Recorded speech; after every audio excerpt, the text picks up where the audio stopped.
So, all right, we have a lot to get into tonight.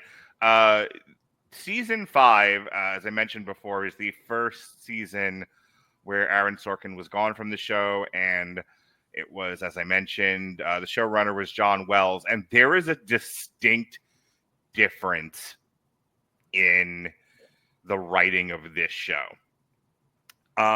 Before I get into that, just really quick, did you want to, Andrew, were you on the season 4 review? I was. You were. Okay. So you're all caught up. Yep. I lose track. Okay. So yeah, we have a new showrunner. Aaron Sorkin's gone, and a couple of observations that I wanted to make. I shared with you guys in the pre-show prep. We're going to talk about it now. The absence of Aaron Sorkin made the writing of this show less stylized, I think, for the better. It's less distinctive than your average political drama, which doesn't necessarily work in its favor. But I think it's a minor issue compared to how much better I think the writing is, because it's less cute by half. There's less soapy drama. This has become more... See, here's the thing. I guess it depends on what you want out of this show, because if you want a soapy workplace drama with Sam and Diane, kind of at the centerpiece of this thing, but it just happens to take place in the White House, then I think the first 4 seasons give you that. However, you just want a show that is kind of a comment on modern politics, specifically the Clinton administration, which would be its closest analog, then season 5 really gives it to you. And for that reason, this is now my favorite season of this show. I know it's a hot take, but that's me, hot take Radulich. I loved this season. The Supremes is like my favorite episode of all time from this show. I like the 2 things happened with this season, and I'll shut up and let Andrew and Jesse get in here. One, this got back to being the Josh show, which was evident in the first season that this was kind of based around him and, how he managed his job as deputy chief of staff. He's the politics guy. Yes, other stuff happens when you're the president. Other stuff happens in the White House, but he was the Sam in the Sam and Diane. For you kids, that's a Cheers reference. I'm 1,000 years old. But it gets away from that. It starts to become a lot about Martin Sheen. It becomes a lot about President Bartlett and his family, and it kind of becomes this really, really soapy drama. There's a lot of personal stuff interspersed with the politics. And then we get season 5, and it's back to being about Josh, and it's back to being about almost solely politics. So with that said, Andrew, what do you think about what I'm saying, and how do you feel about it? It's an interesting take. So, among kind of the greater West Wing fandom, season 5 is kind of thought of as kind of the low point of the show. Of course it is. It's kind of thought to be the one where it's kind of finding itself. They kind of do this thing, and I'll probably mention this a few times through, where it's been called, including by the kind of the official West Wing podcast, this is the season of random characters, because we get a lot of randomly thrown in characters who are there and gone. Mm-hmm. There was a lot of testing of that sort of thing. That said, I think even just, I've rewatched the show a million times, but I was kind of doing a couple of select rewatches, one of which being the Supremes. Yes. And there are still some really solid episodes in here. Jesus Christ, we have Muppets. Yeah. That was quality. But it is interesting. Maybe, and again, we'll probably get into this.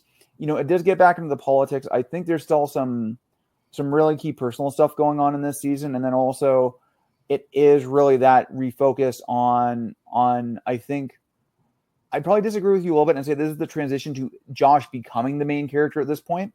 Mm-hmm. And that I'm just going to say without getting into the arcs of season 6 and 7. Okay. Jesse, your thoughts on what we're talking about? I'm a simple man. I was looking, I could feel the difference. We'll just put it that way. But it seemed probably a lot more subtle to me as far as the writing goes than to you guys. You guys are more in tune with number one, the politics of what was going on, and the fact that what Sorkin has done in the past. I mean, just comparing it to previous seasons, I can only say that I feel the difference. It feels more like and I'm going to use this term. It doesn't really apply here, but monster of the week, where you have we have no, something. It totally does. Oh God, it's the Speaker of the House. Right. Holy shit, how do you know about the episode where the Klingons show up in season 6? So that's kind of the feel that I got. And yeah, man, you pointed out there were a lot of characters. Yeah. I mean, my goodness, you learn a lot about a lot of different people. Now, there are some big moments that happen in this season, and I still feel that like the overarching thread that I feel like may have been there in some of those seasons previous just didn't feel like it was here at all. Like, we had, and granted, they're kind of touching back on some of the stuff that happened, Abby's medical practice issues, that Jed Bartlett's MS comes up a little bit, but it isn't like the focal point of some of this stuff. It is more like some of the stuff is happening, and you just gotta remember, oh yeah, he has MS, and that how's that going to play out? So there's my thoughts overall as far as the writing goes. So there you go. Yeah, I love that you called it the monster of the week, because it really did feel like this week we're tackling the budget. Right. This week we're tackling the government shutdown. This week we're tackling appointing Supreme Court justices.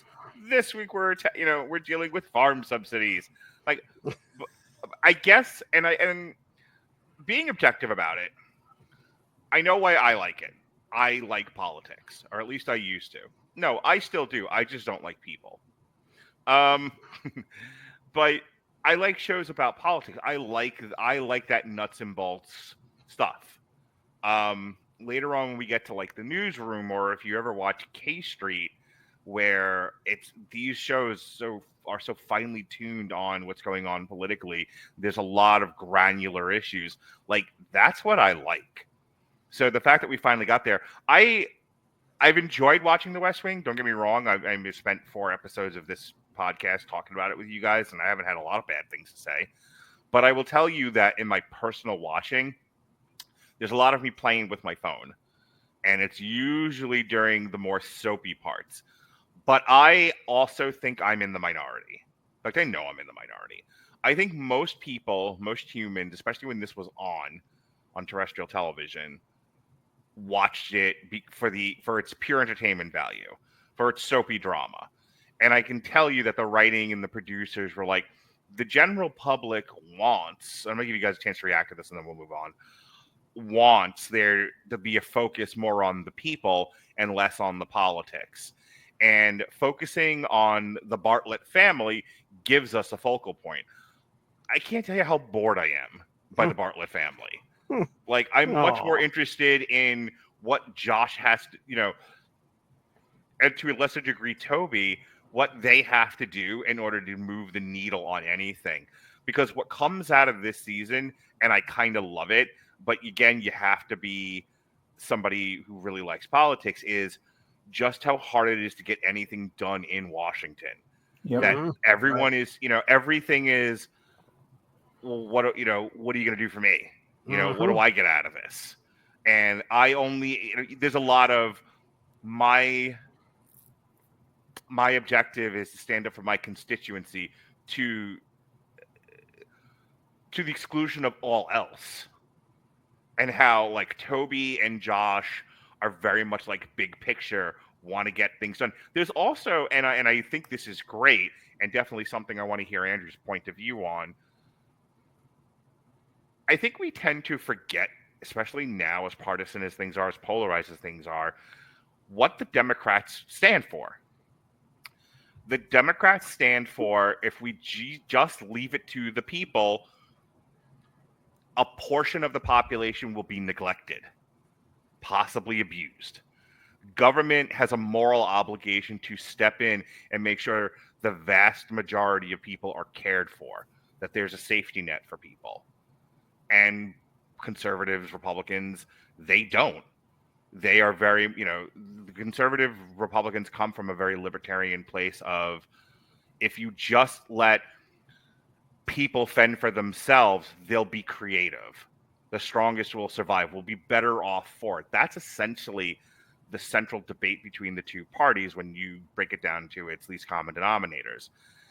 So what I love about this season is how much of it Josh and Toby are pounding that into the ground about we are the caretakers of the population. We are the caretakers of the people. The government, the democratically elected government, is here to do for the people, create new laws, create programs, do stuff, get it done. And because they're dealing with an analog for the Newt Gingrich Republican Congress, they are fought tooth and nail by a legion of orcs. It is the they are every day is the Battle of Pelennor Fields.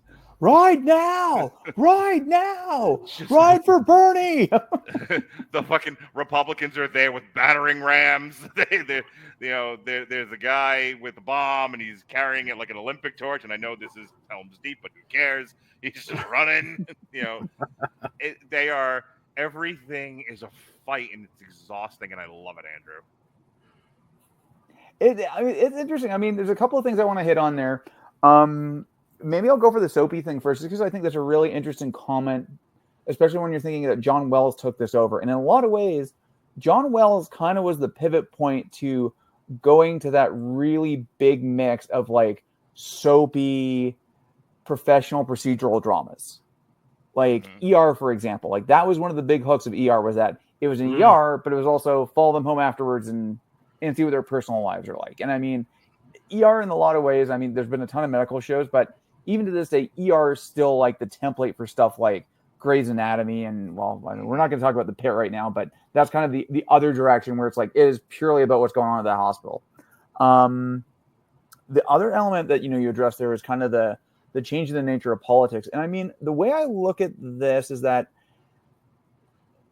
I think we start to get away from the various, or at least the way the Republicans are portrayed in some ways. You start to get away from people who have distinct ideologies, and their ideology becomes to win, which I think it was a lot of what Gingrich was, and I think is what you've seen in a lot of the Republican Party and a lot of conservative politics today, where it's like, damn the torpedoes, damn any ideological inconsistency. As long as we win, that's my ideology. Let's take directly from the show John Spencer's line. We run in prose, we govern in. We run in poetry, govern in prose. Yes, we run in poetry, we govern in prose. Yep. There's a lot to be said about that philosophy. It's also why people get disillusioned. Yeah. Because they are promised, a chicken in every pot, and a cocaine in every bear, and then they get there and it's hard to get the cocaine to sniff the bear. I said what I said. Keep going. I was about to say, what about a crack pipe for every raccoon? Yes. We could be here all day with this. An Excalibur for every gator. Go on, Andrew. No. I'm going to leave it there. We're done.